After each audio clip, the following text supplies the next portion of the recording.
Hello friends, welcome back to the channel fin trades. Option series की एक और video में आपका स्वागत है।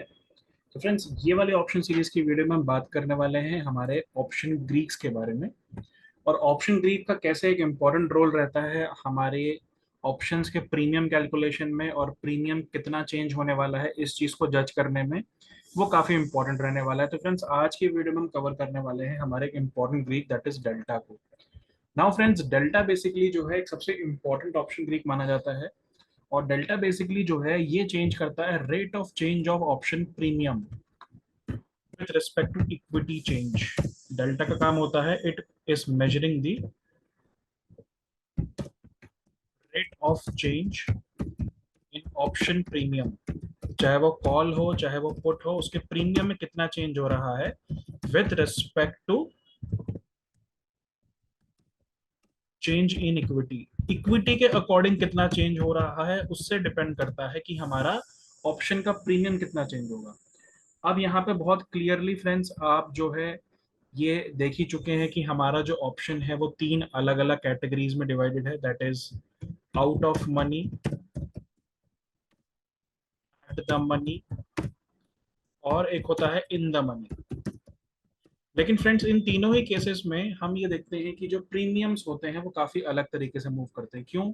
क्योंकि हर ऑप्शन कैटेगरी का डेल्टा अलग होता है। यहाँ पे देखिए, डेल्टा का चार्ट हम यहाँ पे आपके लिए लेकर आ चुके हैं। डेल्टा का बेसिकली देखिए, इस चार्ट को अगर आप ध्यान से देख पाओगे तो ये आपको बता रहा है कि बेसिकली जो डेल्टा होता है, जितना ऑप्शन आपका इन द मनी होगा डेल्टा उतना ही ज्यादा होगा, और जितना आउट ऑफ द मनी होगा डेल्टा उतना ही कम होगा।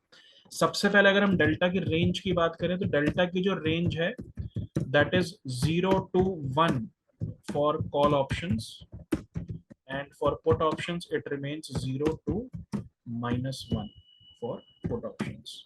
तो हमारे पास एक बहुत ही क्लियर स्पेसिफाइड रेंज है कि आपका, अगर हम कॉल ऑप्शंस की बात करें तो जितना ऑप्शन डीप आईटीएम होगा उतना उसका डेल्टा क्या होगा, delta will be near to 1, उतना ही डेल्टा 1 के आसपास होगा।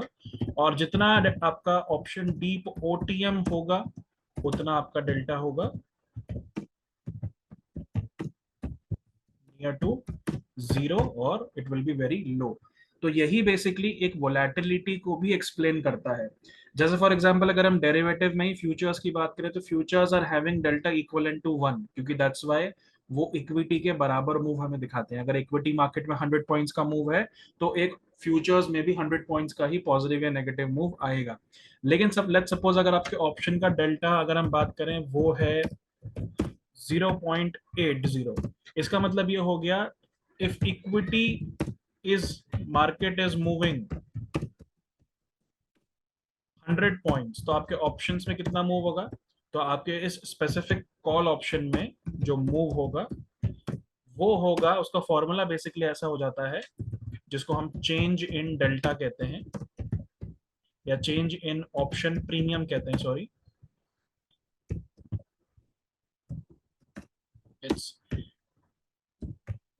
चेंज इन इक्विटी प्राइस के अंदर कितना चेंज है multiplied by it's delta value, उसके डेल्टा वैल्यू से हम उसको मल्टीप्लाई कर देते हैं। तो लेट्स सपोज फ्रेंड्स, अगर यहाँ पर हमने ये देख लिया है कि किसी भी ऑप्शन का डेल्टा 0.80 है और उसकी इक्विटी में 100 पॉइंट्स का मूव आया, तो हमारा यहाँ पे सिंपल कैलकुलेशन क्या हो गया, 100 मल्टीप्लाइड बाय 0.80,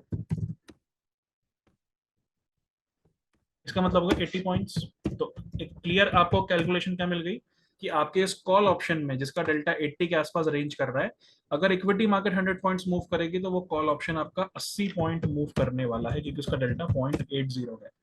इसी तरीके से जो एट द मनी ऑप्शंस होते हैं, एटीएम ऑप्शंस का डेल्टा जो रेंज करता है that is clearly between 0.45 to 0.55, मतलब वो आपका आधा होता है, 0.5 के आसपास होता है।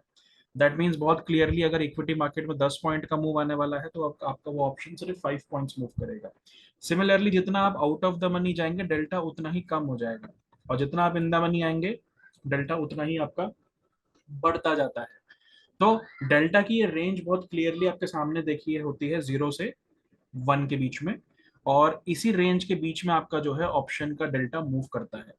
डिपेंड अब ये करता है कि गाइज हमें ऑप्शंस के अंदर कौन से डेल्टा वाला ऑप्शन एज अ बायर हमें फोकस करना चाहिए, एज अ सेलर हमें फोकस करना चाहिए। ये सब चीजें जो है एक स्ट्रैटेजी का पार्ट है, ये सब चीजें एक पर्टिकुलर स्ट्रैटेजी के अंदर आपको सीखने को मिलेगी हमारे साथ। क्योंकि इंपॉर्टेंट चीज गाइज यहाँ पर ये हो जाती है कि as a option seller basically focus करता है एक लो डेल्टा या लो वोलेटिलिटी को। Because as a option seller आपको ज्यादा वोलेटिलिटी नहीं चाहिए, आपको एक प्रीमियम डीके का फायदा उठाना है। लेकिन एज अ ऑप्शन बायर हमें बेसिकली वोलेटिलिटी भी चाहिए, क्योंकि आप ये चाहते हैं कि इक्विटी मार्केट में डिसेंट मूव आए, तो आपका ऑप्शन भी आपको डिसेंट मूव दे। अब यहाँ पर जो ज्यादातर लोग गलतियां करते हैं हमारे ऑप्शंस के अंदर, ऑप्शन बाइंग के अंदर लोग out of the money strikes को फोकस करते हैं बहुत ज्यादा। लेकिन out of the money strikes के अंदर प्रॉब्लम क्या है, देखिए डेल्टा काफी कम है। तो डेल्टा कम होने की वजह से, चाहे वो कॉल हो या पुट हो, इक्विटी मार्केट भले ही एक बड़ा मूव ले ले, लेकिन आपको आपके out of the money option के अंदर एक बड़ा एप्रिसिएशन देखने को नहीं मिलता। क्यों? बिकॉज उसका डेल्टा काफी लो है। तो इसीलिए फ्रेंड्स हम लोग एज अ ऑप्शन बायर एक 0.6 या 0.7 के आसपास के डेल्टा को चेस करते हैं, सो दैट आपको एप्रिसिएशन फास्ट मिले प्राइस में। And as a option seller there is a different strategy to follow. तो फ्रेंड्स ये था हमारा एक डेल्टा का ओवरव्यू, किस तरीके से ऑप्शन ग्रीक्स के अंदर डेल्टा आपको एज अ बायर और एज अ सेलर अपने ऑप्शन प्रीमियम कैलकुलेशन में प्राइस मूवमेंट के अकॉर्डिंग समझने में काम करता है। अगली वीडियो में फ्रेंड्स हम बात करेंगे हमारे अगले ऑप्शन ग्रीक के बारे में। आज की फ्रेंड्स इतना ही। मिलेंगे अपनी अगली वीडियो में। Till then bye bye, take care, thank you.